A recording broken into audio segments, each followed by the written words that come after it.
Friends, welcome to my ध्वजा। आज हम लोग बात करेंगे जब भी आपका प्रेगनेंसी हो चुका है, आप प्रेग्नेंट रह चुके हो, तो एग्जैक्टली आपके बॉडी में क्या क्या early pregnancy science and symptoms दिख सकता है।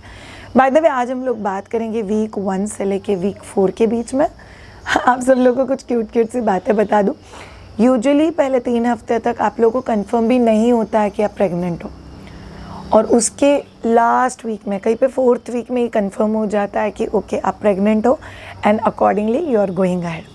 आप में से किसी के केस में ये प्लान्ड प्रेगनेंसी हो सकता है, किसी के केस में ये अनप्लान्ड प्रेगनेंसी हो सकता है।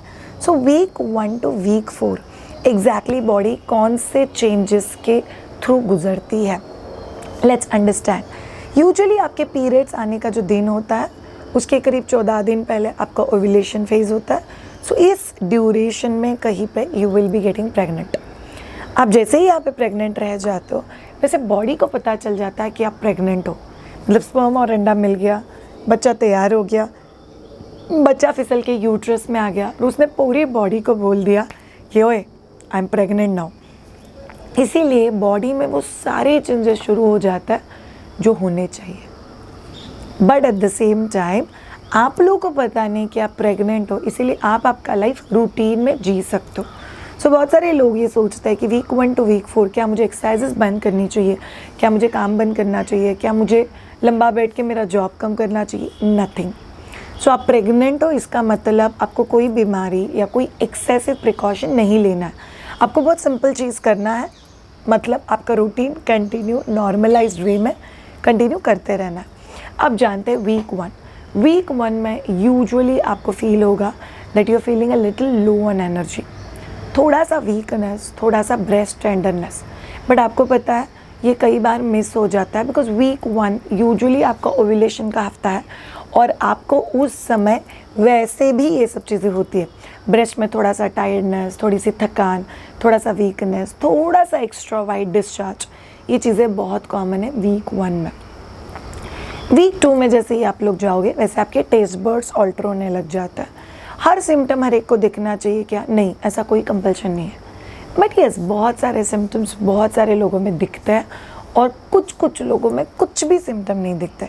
सो अर्ली प्रेगनेंसी सिम्टम्स की जब हम लोग बात करते हैं तो week 2 usually taste buds alter हो जाता है।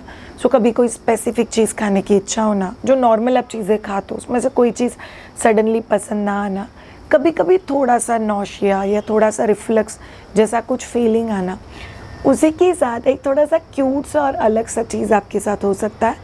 कभी कभी you feel absolutely drain and tiredness, panting for breath, जो यूजुअली लाइफ में नहीं होता है बट यहाँ पे वीक 2 में कभी कभी आप लोग के साथ हो सकता है, बिकॉज हार्मोन्स अभी बच्चे को सेटल करने की कोशिश कर रहे हैं। सी ट्यूब में कंसेप्शन होने के बाद इमीडिएटली बच्चा यूट्रस में ट्रांसफ़र नहीं होता है। सो बच्चा धीरे से यूट्रस में ट्रांसफ़र होगा, यूट्रस में आके सेटल होगा और तभी आपका पूरा बॉडी क्लोजर क्रिएट कर देता है और बॉडी का पूरा प्रायोरिटी बच्चे पे शिफ्ट हो जाता है, and that's extremely important. Week 3 बहुत क्रूशियल है, बिकॉज आपके कंसेप्शन से लेके वीक 3 इज़ द टाइम जब यूजुअली आप लोग आपके पीरियड्स मिस करते हो। सो पीरियड्स मिस होने के बाद जो लोग प्लान्ड प्रेगनेंसी वाले हो उन लोगों को तो इमीडिएटली डाउट आ जाएगा, I guess so I am pregnant. और जो लोग नहीं सोच रहे उन लोग के बारे में आप लोग डाउट भी नहीं कर सकते कि आप लोग प्रेग्नेंट हो, बिकॉज आप लोगों ने सोचा ही नहीं है। और जिनको पीसीओडी या पीसीओएस है उन लोग की तो लग गई, बिकॉज वो लोग वैसे भी कंफ्यूज होते हैं, पता नहीं पीरियड्स कभी आने वाले। सो ये फेज़ यूजुअली वैसा है जहाँ पे वाइट डिस्चार्ज थोड़ा सा ज़्यादा बढ़ सकता है। ओके, सेकेंड थिंग, यहाँ पे आप लोगों को लोअर एब्डोमिनल पेन या क्रैम्पिंग जैसे पीरियड्स के दौरान होता है वैसे हो सकता है। बट याद रखो, पीरियड्स आएंगे ही ऐसा कुछ नहीं है। Severe cramping and lot of bleeding या डिस्चार्ज, उसको बोलते हैं कि माइट बी पीरियड्स आने वाले रहे। यहाँ पे आपको माइल्ड लोअर एब्डोमेन में हेवीनेस, माइल्ड पेन ये चालू हो जाता है, बट सीवियर क्रैम्पिंग नहीं है, सीवियर बैक पेन नहीं है। Okay, by the way one more thing, 3rd week ये थोड़ा सा कंफ्यूजिंग वीक होता है, बिकॉज यहाँ पे कुछ लड़कियों को स्पॉटिंग भी हो सकता है। इसका मतलब क्या है, आप प्रेग्नेंट हो बट आपके पीरियड्स के जो दिन है, so I have seen lot of girls जिनको पीरियड्स के 3 दिन स्पॉटिंग होता है। और फिर नहीं होता है। तो there is a difference between bleeding and spotting. So अगर आपको स्पॉटिंग हो रहा है तो प्लीज़ टेंशन मत लेना, it's normal, it's absolutely okay, वो रुक जाएगा। नेक्स्ट बहुत बड़ा कन्फ्यूजन होता है वीक 3 में, वो मतलब प्रेगनेंसी टेस्ट। वो यूरिन टेस्ट कभी करना चाहिए। सो बहुत सारे लोग आउट ऑफ एक्साइटमेंट पीरियड्स कल मिस हो गए आज यूरिन टेस्ट कर लेते हैं। सो नहीं करना चाहिए। आपको पीरियड्स मिस होने के एटलीस्ट 8 दिन तक आइडियली रुकना है। Urine test you should be doing early morning. जो फर्स्ट जो यूरिन होता है वो आप लोगों को कलेक्ट करना है, ड्रॉपर से आपकी यूरिन टेस्ट का जो स्ट्रिप होता है उसके ऊपर डालना है एंड यू सी। कई बार you will see a very fade line, एक लाइन डार्क है और second line is beta HCG वाला लाइन। सो बीटा HCG वाला लाइन है वो कभी कभी थोड़ा सा माइल्ड पिंक होता है।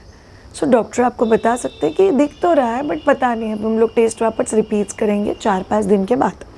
So this is very common. Usually 8 दिन के बाद आपको बहुत क्लियर रिजल्ट मिल सकता है। शायद मेरा तो 3rd हफ्ता खत्म हो गया, पीरियड्स मिस होकर भी 8 दिन हो गए, अभी भी यूरिन टेस्ट पॉजिटिव नहीं आया, तो then there is a concept called as delayed conception. Delayed conception मतलब आपका ओव्यूलेशन फेज में कंसेप्शन हुआ ही नहीं, उसके बाद हुआ। कई बार दिस प्रेगनेंसी में नॉट कंटिन्यू। ये फॉल्स प्रेगनेंसी हो सकता है, सिर्फ सैक हो सकता है जिसके अंदर बच्चा ही नहीं है, बॉडी ने गलती से इसको प्रेगनेंसी समझ लिया। ऐसी कुछ चीज़ें होती है डिलेड कंसेप्शन में, इसलिए ज़्यादा स्ट्रेस में मत जाना। But urine test is a very good thing जो आप लोग घर पे कर सकते हो। शायद इमीडिएटली भाग के डॉक्टर के पास जाना है, आई वुड सजेस्ट नो। आपका 3rd वीक कंप्लीट होने दो, घर पे एक बार यूरिन टेस्ट कर लो, अपने आसपास के लोगों के पास से जान लो कि आपके आसपास कौन सा ऐसा गायनाक है वो जो गुड गायनाक। कन्वीनियंस होना चाहिए, डिस्टेंस वाइज, फैसिलिटी वाइज, आपको एक कंफर्ट रहना चाहिए। आप जिस किसी डॉक्टर के पास जा रहे हो तो ये सभी चीज़ें अगर आप पार्ट टाइम समझते हो so it will make things very very easy for you. So आप लोग को ये चीज़ समझ के लेना है कि इस दौरान अगर आपको थोड़ा बहुत कन्फ्यूजन्स भी होते हैं तो इट्स नॉर्मल। ओके, और एक चीज़ यहाँ पे 3rd वीक में होगी, इट्स इरिटेशन। बहुत इरिटेशन होता है, गुस्सा होता है, चिड़चिड़ होता है, खुद को समझ में नहीं आ रहा है, पीरियड्स मिस हो गया है, ऊपर से आप लोग को डिस्चार्ज हो रहा है, ऊपर से आप लोग को मूड स्विंग्स यहाँ पे बढ़ सकता है। सो 3rd वीक थोड़ा सा क्रूशियल है बहुत सारी चीज़ों को लेके, you have to be careful.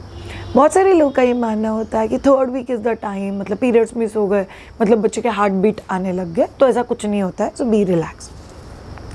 फिर आप लोग एंट्री करोगे 4th वीक में। 99% of the time 4th week में breast pain, breast tenderness, breast tightness, nipple में पेन, कई बार ब्रेस्ट सेंसिटिविटी, वेरी कॉमन।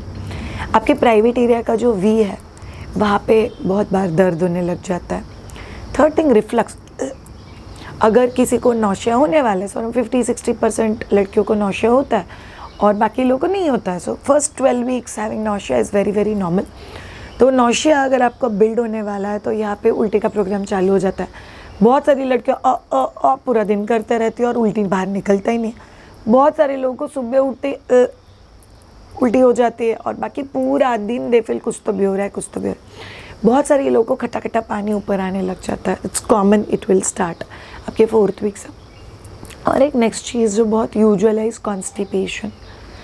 आपके बढ़ने वाले बच्चे के लिए आपके सॉफ्ट टिश्यू का रिलैक्सेशन बॉडी में चालू हो जाता है और उस सॉफ्ट टिश्यू के रिलैक्सेशन की वजह से आपको कॉन्स्टिपेशन होना इज़ कॉमन। और एक चीज़ जो 4th वीक में बहुत कॉमन इज़ गम ब्लीडिंग। सो कई बार आप लोग जब भी ब्रश करोगे यू माइट एक्सपीरियंस कि आपके गम्स में से खून आने लग गया है। So these are the few things which are absolutely common. Again थकान, बेड टाइम बहुत अनईजी होना, बॉडी पेन जिसका कोई कनेक्शन नहीं है बट ऐसा लगता है हम लोगों की प्रेगनेंसी के दर बॉडी पेन क्यों हो रहा है, क्या अभी ये कॉन्स्टेंटली रहेगा? तो नो, सी बॉडी के लिए ये बहुत मेजर हार्मोनल डिफरेंस है जो हो रहा है, तो उसके साथ कोप अप करने के लिए करना पड़ता है। 90% ऑफ द टाइम बहुत सारे कपल बाय द टाइम आप 4th वीक में पहुंचते हो आप लोग आपके गायनेक के पास फर्स्ट विजिट करके आओगे। आइडियल सिनेरियो में कुछ नहीं करना चाहिए, सिर्फ यूरिन टेस्ट देखो, आपको कुछ बेसिक चीज़ें पूछ लो, अगर डॉक्टर को लगता है कि कैल्शियम सप्लीमेंटेशन की ज़रूरत है वो चालू कर दो और कुछ नहीं करना। And then doctor will give you a specific date कि आपको इस दिन आके आपका फर्स्ट सोनोग्राफी करना है। बाय द वे सोनोग्राफी क्या होता है, फर्स्ट सोनोग्राफी क्यों इंपॉर्टेंट होता है, हम लोग बहुत डिटेल में नेक्स्ट वीडियो में डिस्कस करेंगे। बट अभी के लिए समझ के लो कि वो एक डेट आपको 6th वीक एंड या 7th वीक बिगिनिंग का आपको डेट लिख के देंगे, बिकॉज तभी डॉक्टर बहुत क्लियरली हार्ट बीट देख सकता है। बट कई बार I think doctors way of making money या पेशेंट बहुत पैनिक हो जाता है, इसीलिए TVS ट्रांस वजाइनल सोनोग्राफी किया जाता है, जहाँ पे प्राइवेट एरिया के अंदर टूल डाल के चेक किया जाता है कि ओके प्रेगनेंसी इज़ देयर, हलचल नहीं है, कुछ नहीं है, कुछ नहीं है, हार्ट बीट नहीं है, बट डॉक्टर जस्ट वो चेक कर लेता है। यूजुअली TVS उन केसेस में बहुत इंपॉर्टेंट हो जाता है जहाँ पे ब्लीडिंग या स्पॉटिंग हो रहा है, बट अदरवाइज अगर कुछ नहीं है तो ज़रूरत नहीं है। So they will take you through sonography अगर करना है तो, और उसका एक रिपोर्ट मिल जाएगा, और वहाँ पे पॉसिबिलिटी शायद से प्रेगनेंसी हो सकती है। प्रेगनेंसी कंफर्म है क्या? नहीं। बच्चा है कंफर्म है क्या? नहीं। शायद वो यूरिन टेस्ट पे तो कंफर्म है, बट फिर भी कुछ भी कंफर्म नहीं। इसीलिए हमारे पुराने ज़माने के दादी दादा मदर इन लॉज ये लोग कहते थे कि आप किसी को भी न्यूज़ पब्लिक मत करना, किसी को भी बताना नहीं, keep it unto yourself, it's always better. So ये हो गए आपके वीक 1 to वीक 4। शायद मुझे खाना नहीं जा रहा है, सीवियर वॉमिटिंग हो रहा है, मुझे वेट लॉस हो रहा है, फिर भी टेंशन नहीं लेना, ये सभी चीज़ें भी नॉर्मल है। सो अगर होता भी है तो की फ़र्क नहीं पैंता है। सो पहले 3 महीने में वेट लॉस भी नॉर्मल माना गया है। सो आपको जो भी आता है, जो भी जाता है वो खाओ, हेल्दी चीज़ें खाओ, बिस्किट्स, टू मच ऑफ दूध, too much of pampering, too much of lie down, ये चीज़ें आपको फॉर श्योर अवॉइड करना है। सो ये हो गए आपके प्रेगनेंसी वीक 1 to वीक 4 के साइंस एंड सिम्टम्स। याद रखना, congratulations, there is a possibility कि आपके अंदर एक छोटा सा एंजल ग्रो कर रहा है। Thank you so much all of you. अगर आपको आपके प्रेगनेंसी के जर्नी में हम लोगों से ट्रेन होना, वी हैव 4 वेज जिसमें we can train you. 100 days of गर्भ संस्कार, इसके रिजल्ट्स मैं मेरे बच्चों में देखती हूँ, तो you should ideally go for it. Then we have 100 days of labour, जो आपको 3rd ट्राइमेस्टर में करना है। Then we have pregnancy fitness, जो आप जितने जल्दी शुरू करोगे उतना आपके लिए बहुत ज़्यादा अच्छा। मंडे वेडनेसडे फ्राइडे सुबह 8 to 9 और संडे मॉर्निंग 7:30 से 8। And 4th is deliver with मायध्वजा, मतलब अभी से लेके आपका बच्चा 3 महीने का होने तक आपका डाइट, आपका एक्सरसाइज, आपका मेडिटेशन, आपके couple session, family session, training, hospital backpack, सब कुछ कवर हो जाता है। So in case you want to join in, do get in touch with us on www.myadhija.com. Have a great time. Bye bye.